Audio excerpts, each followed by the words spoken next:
On today's Locked On Royals Padres crossover, we're recapping opening weekend around Major League Baseball. What did we see from around the sport that we love? How important was this opening weekend for the next generation of baseball? And my hottest take ever, all coming up on today's Locked On Royals Padres crossover. You are Locked On Royals, your daily Kansas City Royals podcast. Part of the Locked On Podcast Network, your team every day.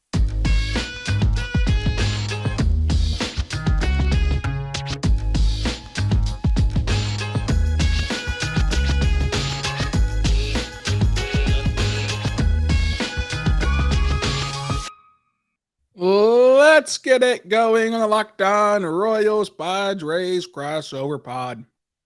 Today's show is brought to you by Gametime, folks. Gametime, download the Gametime app to create your account. Use the code Locked On MLB and get $20 off of your first purchase.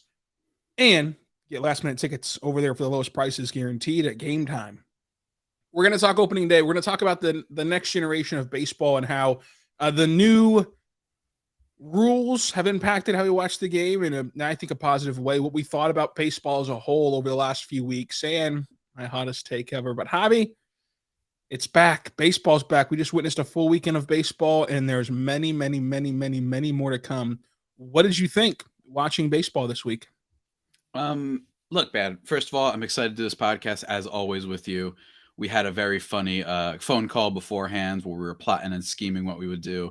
And you've got this hot take that I'm quite frankly terrified to hear, for being honest. But I will say I enjoyed the heck out of it. The Padres split a series against the Rockies. They started off 0-2 against one of the 5 most maligned franchises in the league, probably.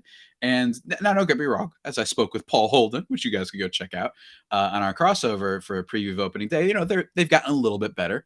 But even still, look, I enjoyed the heck out of it. It's opening week, so I'm not going to overreact too much. Is it a little frustrating that you come in the Padres with all this anticipation and stuff, and then Kyle Freeland looks like Brian Hayes at third base, winning a platinum glove, and then CJ Cron becomes Barry Bonds, and all of a sudden Juan Soto becomes the new Eric Hosmer for our team? Yeah, of course it is, but it's also so early, so you kind of gotta take it in stride.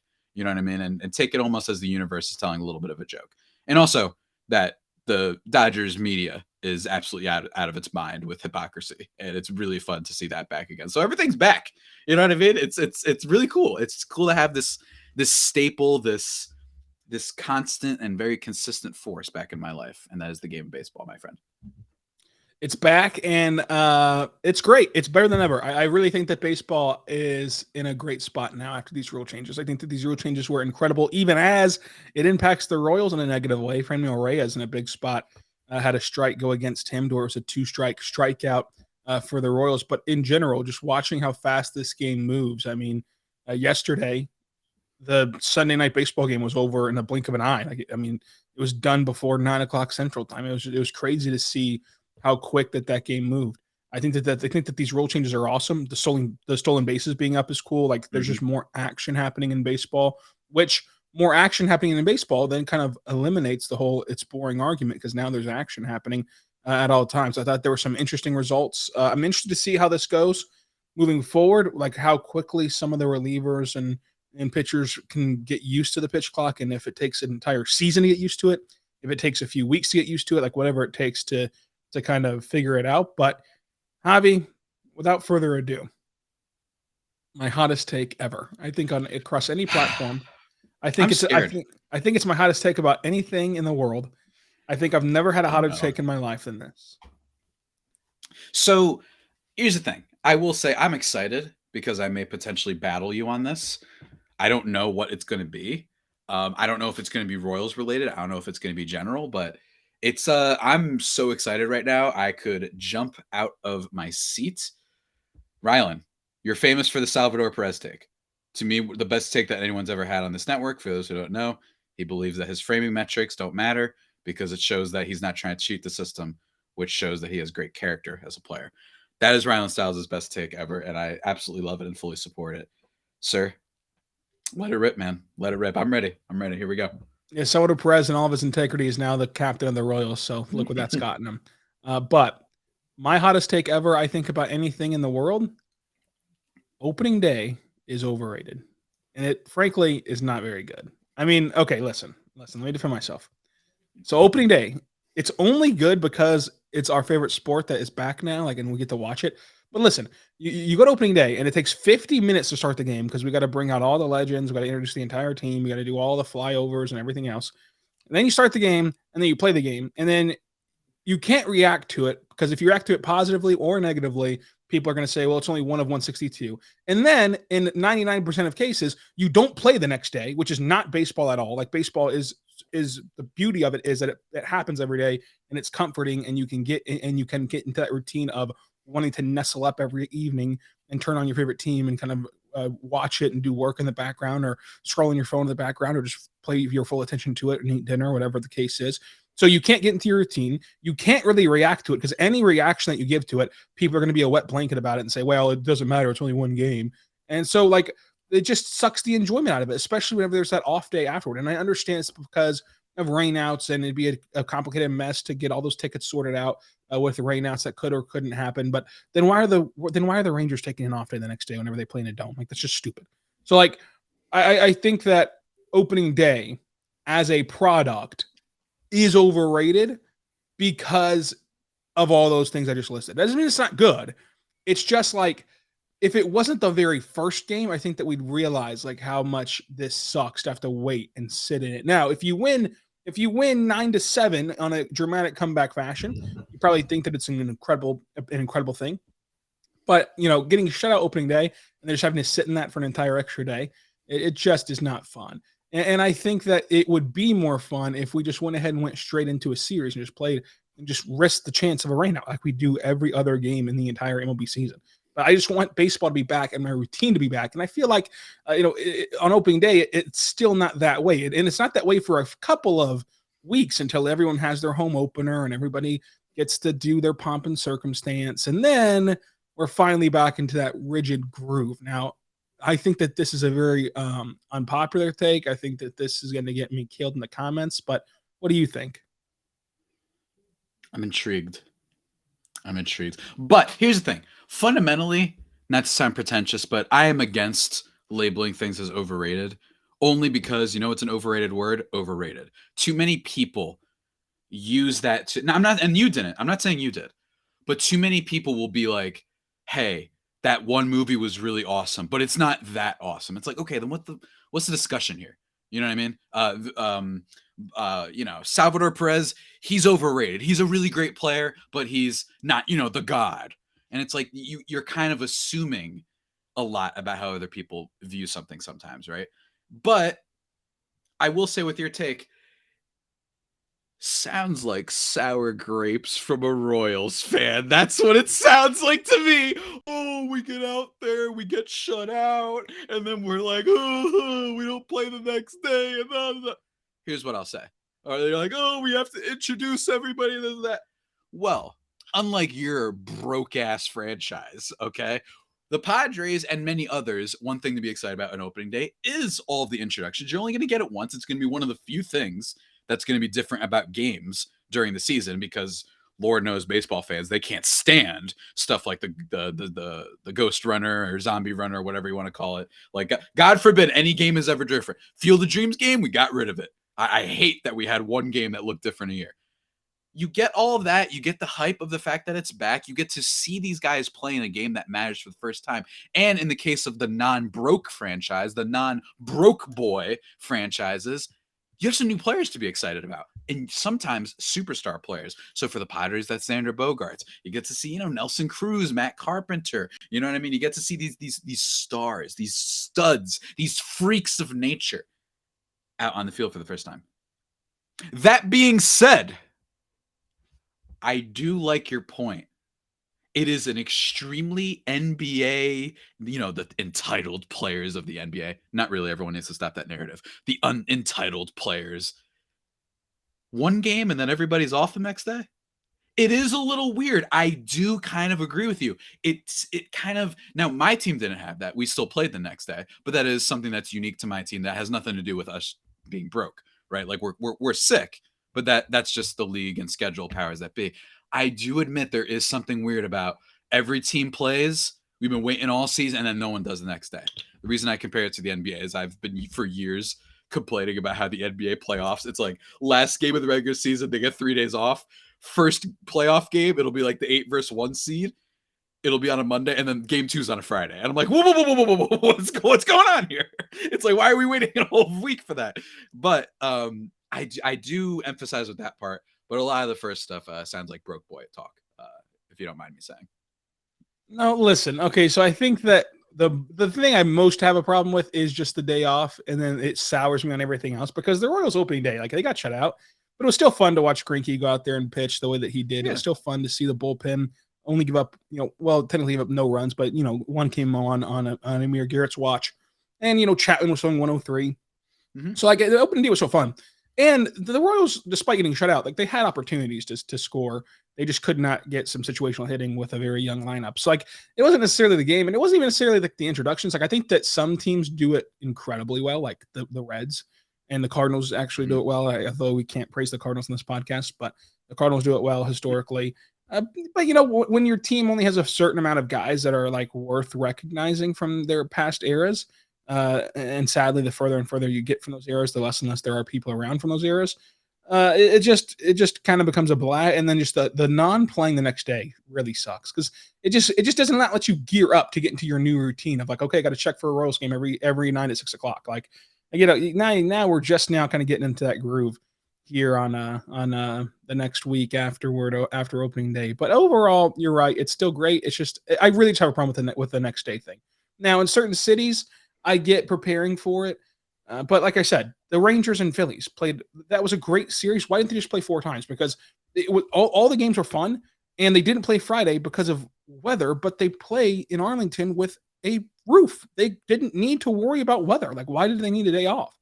So it just didn't make any sense to me at all. And I do admire the teams that do play back-to-back days, and then they just run the risk of just needing to figure it out if anything disastrous happens that they need to reschedule a game for. But in general, opening day is so fun. It's just not like, to me, the fun of baseball is the monotony of it in a way. But we'll talk about more about opening day in baseball coming up. But first, I want to say right now, my good friends over at Gametime. Javi, did you know that Gametime is an incredible app that you need to get onto your phone, and you can go and go to Gametime right now, because buying tickets is incredibly important if you want to enjoy the monotony of baseball, as we're talking about. I love being able to go to the ballpark. Like during this homestand in Kansas City, you can go to the ballpark every freaking day this week. And that's so awesome to be able to just walk into the K and be around the people and kind of go to a social event with sports. As you mentioned, NBA, the playoffs are heating up in the NBA. They're going to start next week. So get some playoff tickets if you're around an NBA team that's going to the playoffs, or capitalize on the last few chances you have to go to a regular season game this week if you are in a team that is not going to go to the postseason. So check it out today. Plus, they have concert tickets as well, comedy tickets for comedy shows. Those are always fun whenever they come to your city. So check it out today. They have flash deals. They have last-minute tickets, and they're going to be the lowest prices that you can find. So download the Gametime app and create your account. Use the code LOCKEDONMLB for $20 off your first purchase. Terms and conditions apply. Again, create your account and redeem the code LOCKEDONMLB for $20 off. Download the Gametime app today. Last-minute tickets, lowest prices guaranteed.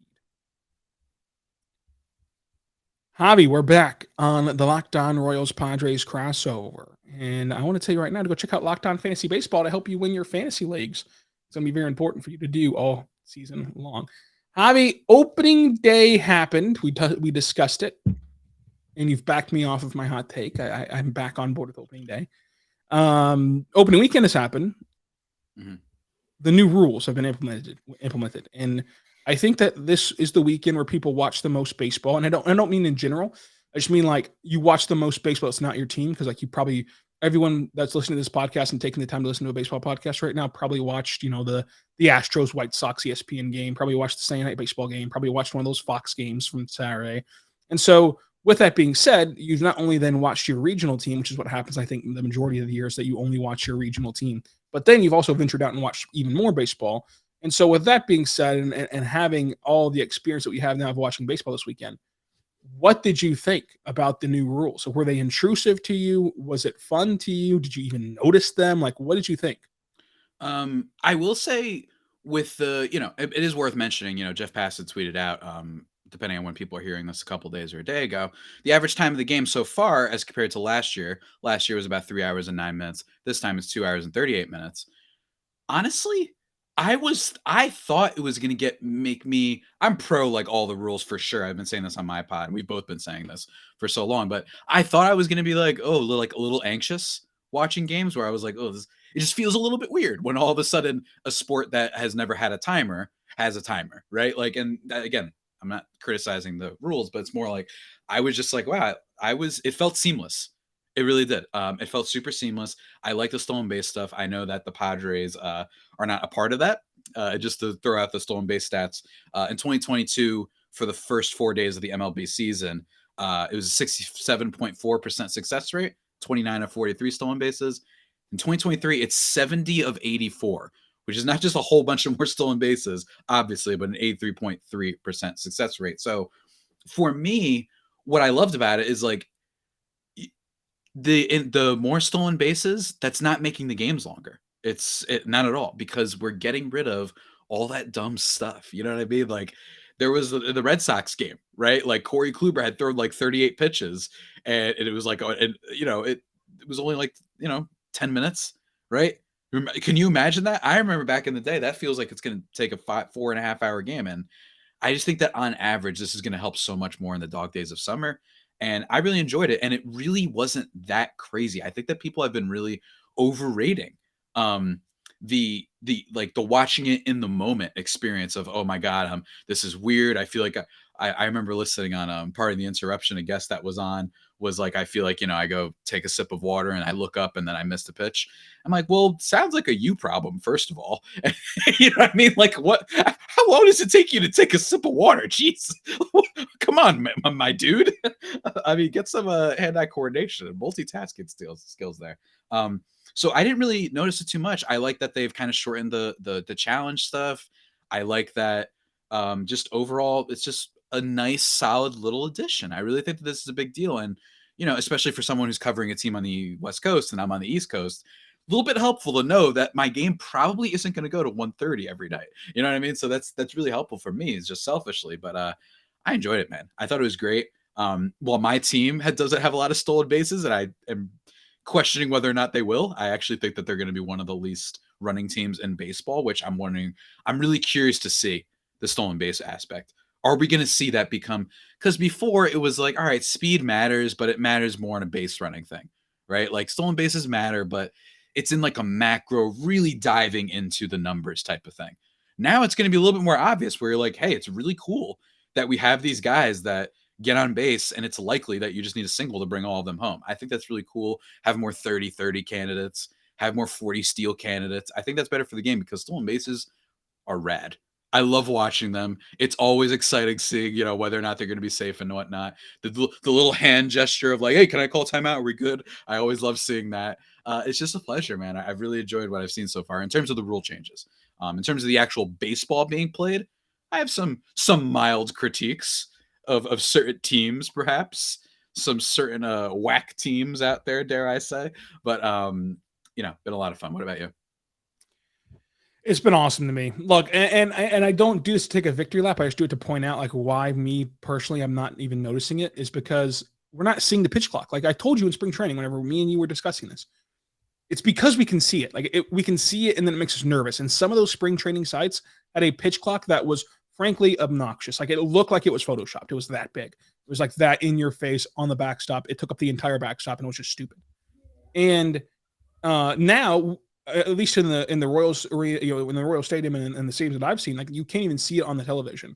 Like you can't see it whenever you're just watching a pitch happen. And so that just leaves like that anxiety nature of it out of it. And at least on the regional networks that we watch Bally's, that's for the Padres and the Royals. Mm-hmm. I love the way that they incorporated it into the score bug. There's like a million ways they could have botched it, and typically with Bally's they do botch it, but this time they didn't. It's great to see them kind of morph out the bases and then put it in the middle of it. I think that was a really good addition by them to make it, again, less intrusive to where you don't even hardly recognize it, but you're able to still keep up with the game and like, oh, okay, they need to pitch pretty soon here. And the strategy of like why they might be calling something. We have it in football. right? With the, Exactly. you know what I mean? Like, and we're now granted, Basketball. some people will say, "Oh, well, with football, well, we're used to it." That's why we're used to it in those sports. Yes, the beginning games, you might be like, "Oh, what the hell, man?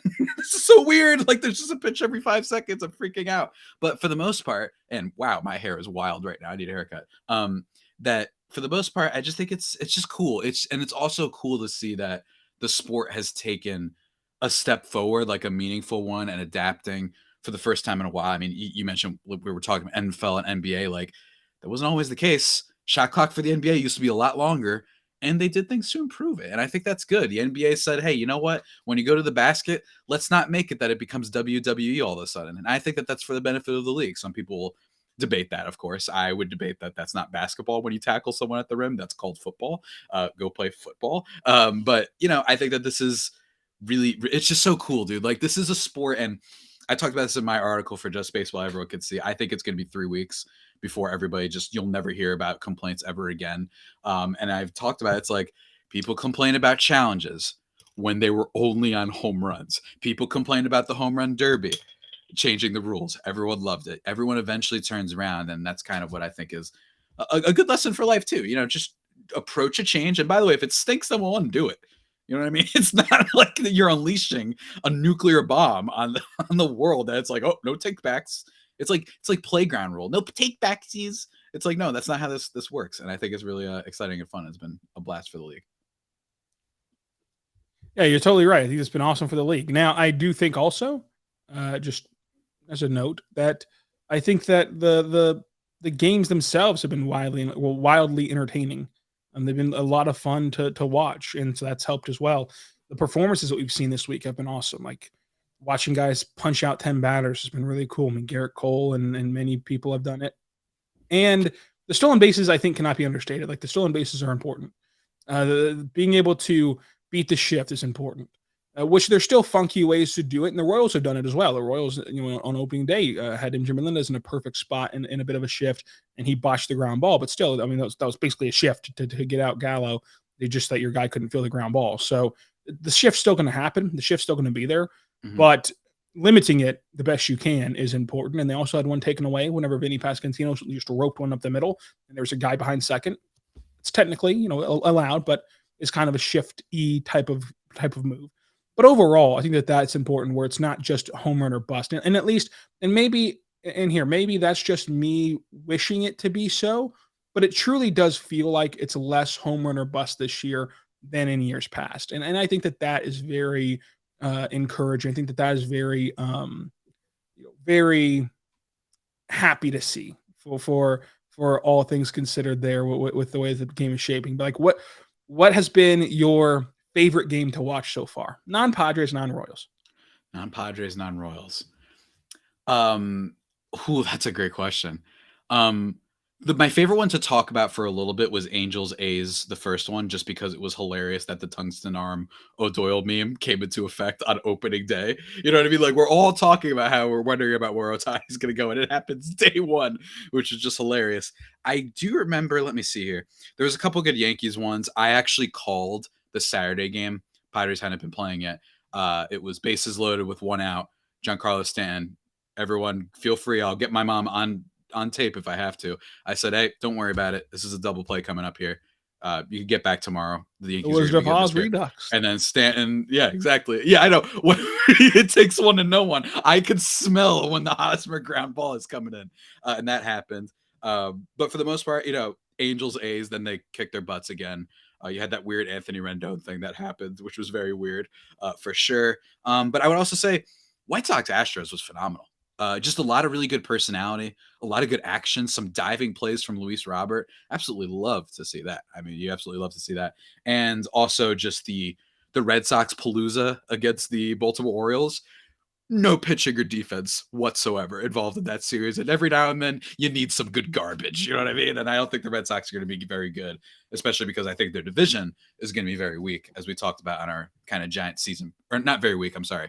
I think that their division is very strong, which is going to hurt them a lot. I don't think they're better than Tampa, Toronto, or New York. So I think that'll be a big thing. But like the dropped ball, and then it leads to a game-winning home run. Just really, really excellent stuff. What about you?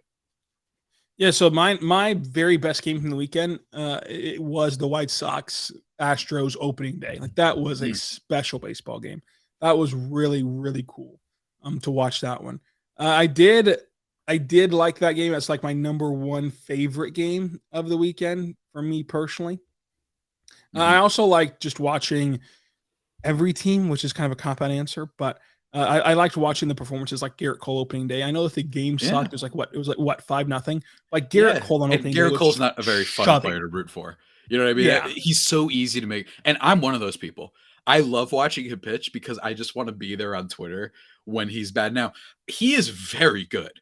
I do think that there are some people who have misconflated my fun and other people's fun and when he's bad, and how you see those memes of him looking pudgy or whatever and whatnot, because he's been associated with the Spire Attack more than anybody else. He's been associated with playoff blowups pretty unfairly more than anybody else. He basically just had that one wild card game.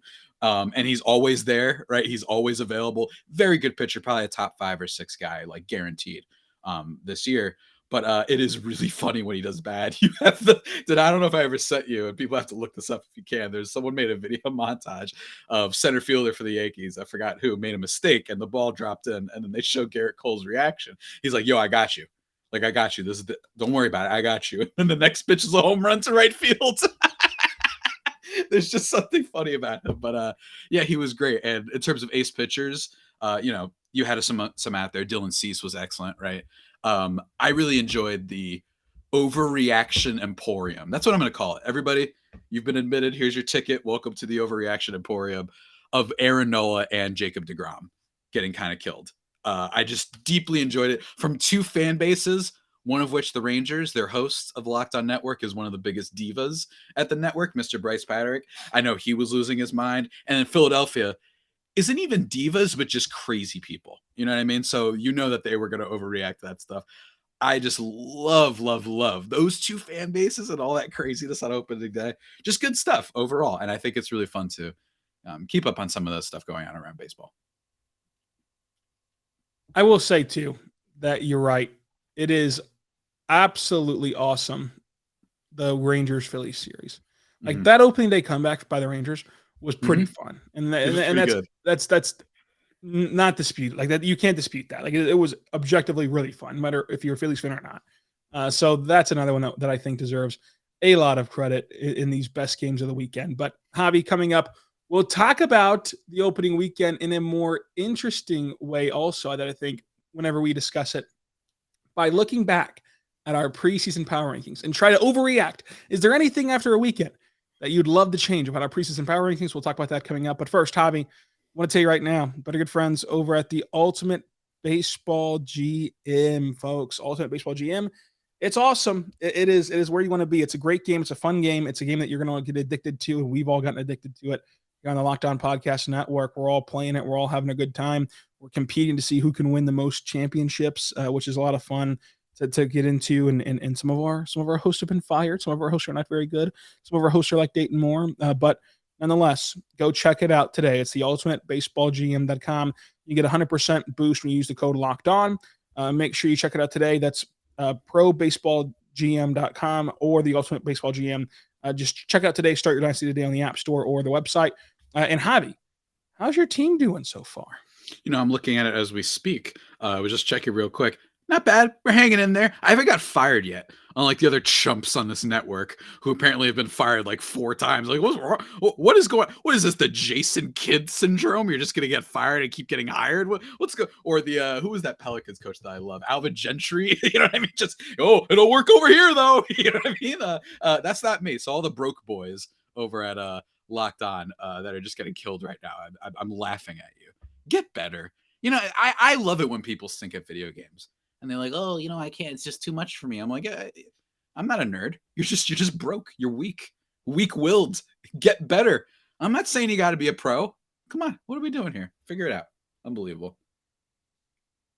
That was mean, but it's what I do. Check it out today, Ultimate Pro GM. Javi, you haven't gotten fired yet, but you're about to get fired. Yeah, probably, right? Right now that I've said that, everyone's going to be like, "Hey, did you get fired? Did you get fired?" In my YouTube comments. That should be great.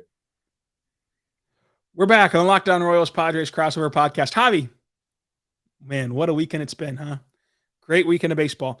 Now let's put on the screen right now our power rankings. MLB power rankings before opening day. This was done by all of our hosts collectively. Then we averaged them out and then made a ranking. That's how rankings go. If you didn't know, number 1, Atlanta Braves. Number 2, Padres. Number 3, Astros. Number 4, Mets. Number 5, Dodgers. Number 6, Yankees. Number 7, Phillies. Number 8, Blue Jays. Number 9, Mariners. Number 10, Guardians. That's our top 10. The Royals are 24th in this ranking. Javi, is there anything about the rankings on the screen now that you would change? Now looking back, having a weekend's worth of data. People can go back, and this is not even me entering the overreaction emporium. I thought the Padres were too high. I thought I would have put them behind Houston, behind the Mets, around the Dodgers area. I actually think that we might have agreed that Yankees were a little bit higher. I just thought, those teams have a little bit more depth, right? And that I think we shouldn't use only playoff success to decide or to get even more hyped about a team. Don't get me wrong, the Padres added Bogarts, they're getting Tatis back, but those are things worth pointing up. And I wouldn't change that over the Rocky series, but it's at least supported a little bit more. People got to see some of my fears, and some of my fears being the positional changes, right? So many guys playing different positions for the Padres, whether or not that impacts them defensively. So far it has a bit, so we'll see how that pans out. And I think that out of the top 10, though, I'm pretty content with what we have here. I think that the Dodgers do deserve some respect ranking. You know what I mean? Like, a lot of it is based on just the fact that they're the Dodgers and that people are like, hey, they'll figure it out. Syndergaard didn't look too bad. This Miguel Vargas is like, might just break the rookie walk record, which is good. It does not be all and end all. You do need to hit a little bit, but it's a really exciting trend for them. And then in terms of the rest of the teams, Red Sox, I don't care. Although I will say their offense can be fun for sure. But I think the rotation is going to kill them. And I think that you kind of saw that with the Orioles as well, right? But my last one that I want to mention real quick is the White Sox. And I'm not going to do the whole turnaround thing. My opinion on the White Sox was they were the hardest team for me to evaluate heading into the season. We both talked about this a little bit. I just have no idea what to think of them. And a big part of that is literally everything that could go wrong for the White Sox went wrong last year. And sometimes I like to bet on teams like that, especially when the roster is the same. It's not like they lost Luis Robert. It's not like they lost Eloy Jimenez or Tim Anderson or Yohan Moncada or Dylan Cease. All the guys are still there, and they added Benintendi. So it's not impossible that the White Sox are a little bit better than some of these other teams. I can't figure out where to rank them because everything went wrong, but it went wrong for a reason. So I don't know. That's just me, though. I don't want to take up all the screen time here, even though I am a bit of a diva myself when it comes to our crossovers. What do you think, sir? Yeah, look, I don't want to overreact anything, but if you listen to our preseason show last week, you know that I was already high on the White Sox, and I think that the White Sox proved it this weekend that I would put them over the Brewers, Angels, Twins comfortably. Not over the Twins comfortably, but like over the Angels and Brewers. Like, they should be a top 14 team in this league. And honestly, Rangers proved a lot to me too, where like I put them over the Angels and the Brewers as well, which I also mentioned last week. So it's kind of a confirmation bias for me. Also, for the Royals perspective, the Royals are 24. They're ahead of the Pirates, Reds, Rockies, Tigers, Athletics, and Nationals. And despite the Royals being winless right now, I still think that that's the correct order. Like, I think that the Royals are better than those teams. I think that the lineup is going to start hitting. Hitters are usually behind pitchers, and if the bullpen is once again just a master class by the front office to figure out a way to make a good bullpen, which it looks like they've done it again early on in the season. And then you can get good Greinke, and then we'll see Brady Singer pitch tonight, and we'll see maybe some of these young guys develop. Like, the Royals are going to be better than those teams in the long run of the season. I think that the Marlins are a good, interesting team. The Cubs, Red Sox. I think that the Royals are all in that kind of top 20 range. Like, they can be. So, like, on our rankings, number 19 through 24, the Royals are at is the Giants, D-backs, Red Sox, Cubs, Marlins, and then the Royals. I think that the Royals can have a shot to overcome those teams, even as they got swept in the opening weekend. They looked a lot better than what the records said that they were going to be in the opening weekend. But like, that's kind of the big takeaways from me. I'm not ready to change too much. I think that the Cardinals are a top 10 team, like I said last week. I think that the interesting part of all of this is the Phillies. Like, how much do you want to overreact to them getting swept? Or is it just a blip on the radar? I think that you could do some damage there with taking them in or out of the top 10. But ultimately, it's a fun week, and I cannot wait to continue to do our power rankings. I agree, man. I think that this will be a fun thing to go back to as the season goes on, because there's going to be something in here, right? This is how it works. I talked to you, I told you Cubs were my random like surprise team. Whether or not that'll happen, I don't know. I didn't see anything much of them. I didn't really watch anything of the Cubs, to be perfectly honest with you. But something's going to be crazy different, right? Boston will be 21 right now, and they could be 13 later, right? Like it's totally possible. Or Padres could be 2 right now, and they'll be 11. It's anything can kind of happen for the most part, and I think it's just so fun. Because a lot of people, they do try and hide, Rylan. You and I know them. We know the cowards over at Locked On. We know the cowards in sports media, right? They put out their little bold predictions that aren't even that bold, to be quite honest with you. They're like, "Hey, I think Paul Goldschmidt. I think he's going to win the MVP." It's like, all right, cool. Like that's not that bold. But in this case, I think we should do some exposing, Rylan. I really do. I think we should, throughout the season, we should follow them. We should hunt them down like we're Skynet and Terminator, hunting down the human beings, acquiring them and just saying, hey, remember when you said this? It didn't come true. And you're a buffoon for thinking so. The only people that have been ever right about anything are us two, as far as I'm concerned. So that's my take on the power rankings. I totally agree with that take. That's a great take that you've had. Javi, thanks for joining us again. We'll do it next week. Until then, be good and be good to one another.